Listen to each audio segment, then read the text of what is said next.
চাচা আর চাচি এতটাই লোভী ছিল যে লিসার জন্য মাত্র একটি চিকেন স্টিক রেখে দিল, কিন্তু তারা জানতোই না এই একটি চিকেন স্টিকই তাদের জীবনের সবচেয়ে বড় চমক হতে চলেছে। লিসা চিকেন স্টিকটি নিয়ে নিজের ঘরে চলে গেল। ভাগ্য ভালো তার কাছে ছিল একটি জাদুকরী ওষুধ। সেই ওষুধ চিকেন স্টিকের ওপর লাগাতেই সেটি মুহূর্তের মধ্যে বাড়তে শুরু করলো। লিসা যতই চিকেন স্টিক খেতে লাগলো সেটি ততই বেড়ে যেতে লাগলো। মনে হচ্ছিল এই চিকেন স্টিকের যেন কোনো শেষই নেই।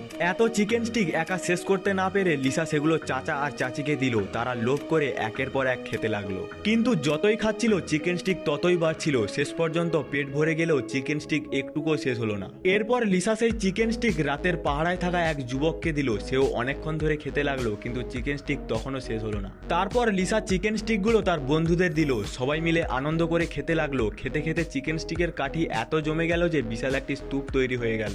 অথচ ব্যাগের ভেতরে তখনও অসংখ্য চিকেন স্টিক রয়ে গেল। শেষে লিসা চিকেন স্টিকগুলো এলাকার আরটি প্রধানের কাছে নিয়ে গেল। তিনিও অবাক হয়ে বললেন এত চিকেন স্টিক একা খাওয়া সম্ভব নয়। তাই তিনি পুরো এলাকাবাসীকে একসঙ্গে খাওয়ার ঘোষণা দিলেন।